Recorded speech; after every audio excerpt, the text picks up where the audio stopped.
10 नवंबर को दिल्ली में लाल किले के पास हुए आतंकी हमले की जांच एनआईए कर रही है। एनआईए की जांच में हमले को लेकर हर रोज नए खुलासे हो रहे हैं। ऐसा ही एक खुलासा 17 नवंबर को हुआ जब सुरक्षा एजेंसी ने जम्मू कश्मीर से एक शख्स को गिरफ्तार किया। इस शख्स का नाम है कासिर बिलाल वानी उर्फ दानिश, जो जम्मू कश्मीर के अनंतनाग जिले के काजी गुंड का रहने वाला है। इस शख्स ने एनआईए की जांच में क्या बताया है वो जानेंगे। इंडियन एक्सप्रेस की रिपोर्ट के मुताबिक सुरक्षा एजेंसी एनआईए के प्रवक्ता ने इस गिरफ्तारी को लेकर कहा कि दानिश हमले के पीछे एक सक्रिय सह साजिश करता था। उसने उमर नबी के साथ मिलकर इस हमले की योजना बनाई थी। दानिश को श्रीनगर से गिरफ्तार किया गया। जांच में पता चला कि उसने कथित तौर पर ड्रोन में बदलाव कर और विस्फोट से पहले रॉकेट बनाने की कोशिश कर आतंकी हमले करने के लिए तकनीकी सहायता दी थी। यानी दानिश ड्रोन को मॉडिफाई करके आतंकी हमलों के लिए टेक्नोलॉजी की अपनी मदद दे रहा था और रॉकेट बनाने की कोशिश भी कर रहा था। एनआईए की जांच में यह भी सामने आया कि दानिश धमाका करने वाले आतंकी उमर नबी के बेहद करीबी था। दोनों मिलकर कार बॉम्ब हमले की पूरी योजना बना रहे थे। दानिश की गिरफ्तारी ने जांच को एक नई दिशा दी, क्योंकि इससे आतंकी मॉड्यूल के टेक्निकल हिस्से और नेटवर्क में काम करने के तरीके का खुलासा होगा। एजेंसी को ऐसी उम्मीद है कि आगे की पूछताछ इस हमले के पीछे की पूरी साजिश, मास्टरमाइंड से लेकर छोटे छोटे सहयोगियों तक सभी का पर्दाफाश हो सकेगा। एक और सुरक्षा एजेंसी आतंकी हमले की जांच को लेकर हर संदिग्ध से पूछताछ कर रही है, तो दूसरी तरफ ईडी की भी इस मामले में अब एंट्री हो गई है।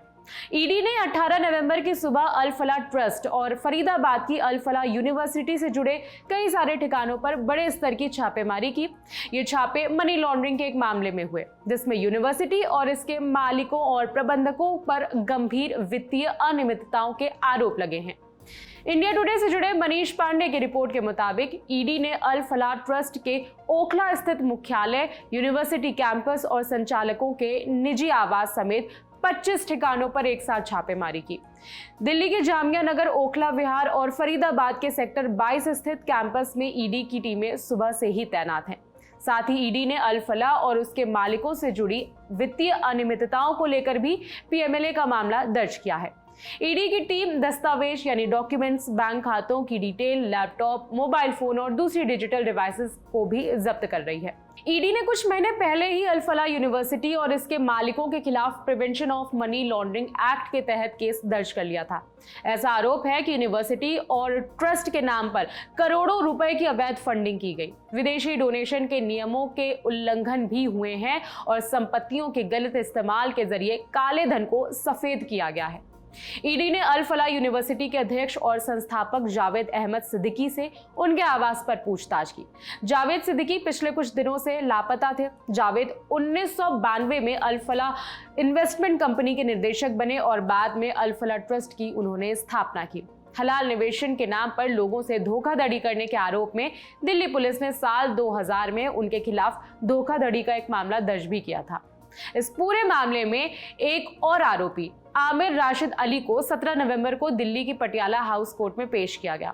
आमिर रशीद को 10 नवंबर को हिरासत में लिया गया था। लंबी पूछताछ के बाद धमाके में इसका रोल इस्टेब्लिश हुआ, जिसके बाद गिरफ्तार कर लिया गया था। विस्फोट में शामिल Hyundai i20 car Rashid Ali के नाम पर ही रजिस्टर्ड थी। दिल्ली लाल किले के पास हुए ब्लास्ट में 14 लोगों की मौत और 30 से ज्यादा लोग घायल हुए थे।